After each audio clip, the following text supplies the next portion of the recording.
નમસ્કાર વિદ્યાર્થીની બહેનો, હિન્દી વિષયમાં પાઠ 18 પાઠનું નામ છે અંધેરી નગરી.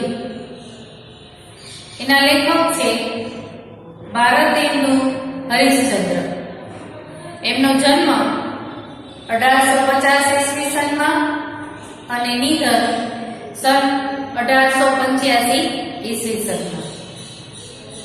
આપણે હવે આ લેખક ભારતેન્દુ હરિશ્ચંદ્રનો પરિચય જાણી લઈએ.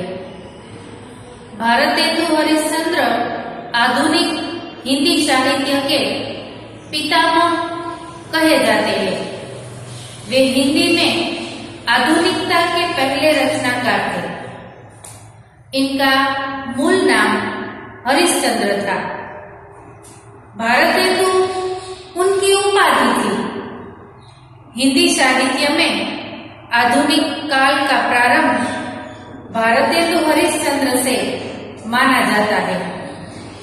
भारतीय नवजागरण के अग्रदूत के रूप में प्रसिद्ध भारतेंदु जी ने देश की गरीबी, पराधीनता, शासकों के अमानवीय शोषण के चित्रण को ही अपने साहित्य का लक्ष्य बनाया.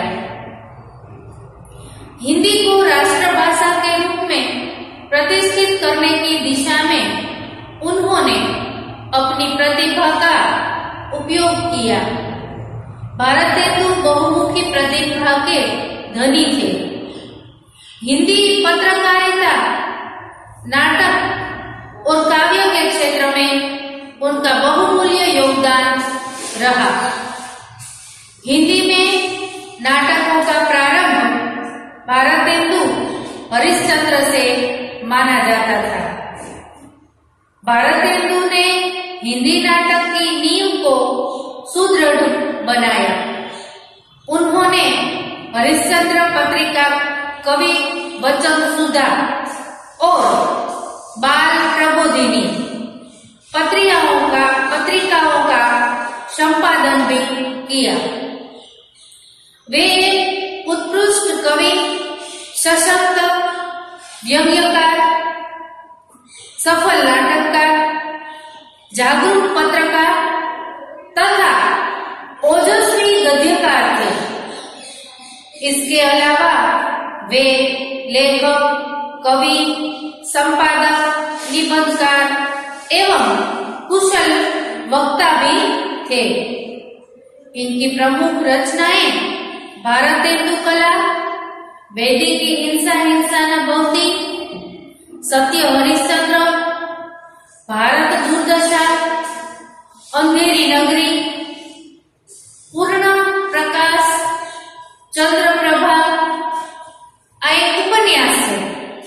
स्त्रियों की उत्पत्ति, बादशाह दर्पण, नाट्यशास्त्र, कश्मीर कुसुम, रामायण का समय, सुंदरी सिलक, पावस कविता संग्रह, एक काव्य है आदि. भारतेंदु जी ने मात्र 34 वर्ष की अल्पायु में ही विशाल साहित्य की रचना की.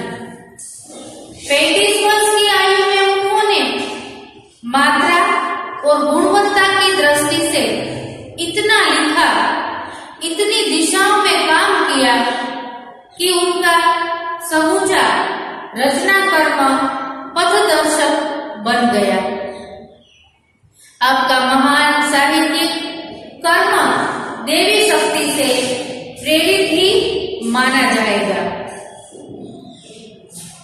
હવે એ ભારतेंदु હરિશ્ચંદ્ર આ અંધેરી નગરી નામનો જે પાઠ છે એમાં એ एकांकी प्रकारનો पाठ છે. प्रस्तुत एकांकी में महंत और उनके 2 शिष्य एक नगरी में पहुंचते हैं जहां मूर्ख राजा और मूर्ख प्रजा से उनका पाला पड़ता है. नगरी में सर्वत्र अज्ञान का अंधकार था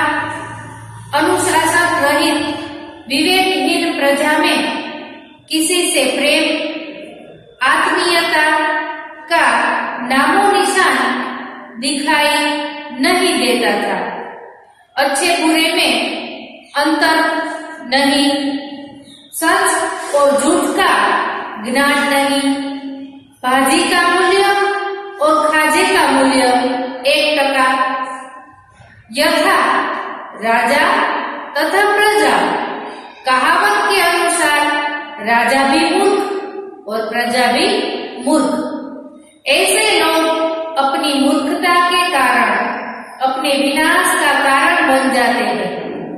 अंधेर नगरी एकांकी से लेखक पाठकों को किसी अविवेकी अज्ञानी वृत्ति से परिचित करवाकर इससे बचे रहने की प्रेरणा देते हैं। अगर આપણે આ પાઠમાં કોણ કોણ પાત્ર છે તે પાત્રનો પરિચય મેળવી લઈએ તો એક તો છે મહંત, પછી નારાયણદાસ એ महंत का शिष्य, गोवर्धन दास ए पण महंत के शिष्य, चौपट राजा अंधेर नगरी ना ए राजा छे, कुंजडी हलवाई फरियादी कल्लुबनिया कारीगर चूनेवाला भीस्ती कसाई गडरिया कोतवाल सिपाही आदि आ बधा पात्रोनो अहीं आ एकांकीमां समावेश थयेलो छे। त्यार पछी अहीं पेલું દ્રશ્ય શરૂ થાય છે तो ये स्थान એવું છે, એ જગ્યા છે शहर से बाहर सड़क, महंत जी और 2 चेले बातें कर रहे हैं। ये स्थान एवी जगह है कि कोई एक शहर नो ये रस्तो है, ये रस्ता पर महंत जी अने 2 एना शिष्यो बात करी रह्या छे। महंत कहे छे, बच्चा नारायण दास, यह नगर तो दूर से बड़ा सुंदर दिखाई पड़ता है। देख, कुछ भिक्षा मिले तो भगवान को भोग लगे, और क्या। नारायण दास कहे छे, गुरुजी महाराज, नगर तो बहुत ही सुंदर है, पर भिक्षा भी सुंदर मिले तो बड़ा आनंद हो।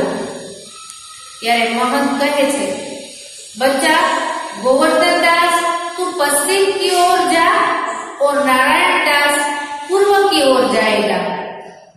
अने पछी तरत ज गोवर्धन दास छे ए जाय छे। गोवर्धन दास कहे छे कुंजडीन से, क्यों भाजी क्या भाव।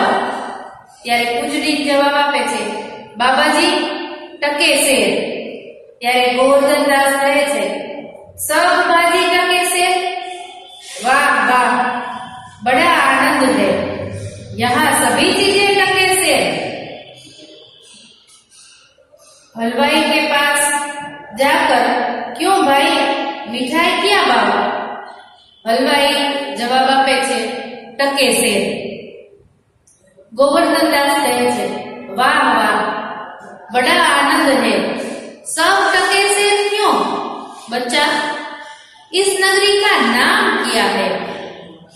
हलवाई कहे छे, जवाब आपे छे, अंधेरी नगरी। गोवर्धन दास, और राजा का नाम क्या है। हलवाई कहे छे, चौपट राजा। गोवर्धन दास कहे छे, वाह वाह, अंधेर नगरी, चौपट राजा, टके शेर भाजी, टके शेर खाजा। हलवाई कहे छे, तो बाबाजी कुछ लेना हो तो ले ले। गोवर्धन दास, बच्चा भिक्षा मांग कर 7 पैसा लाया हूं, 3.5 शेर मिठाई दे दे। महंत जी और नारायण दास एक ओर से आते हैं और दूसरी ओर से गोवर्धन दास आता है। नमस्कार।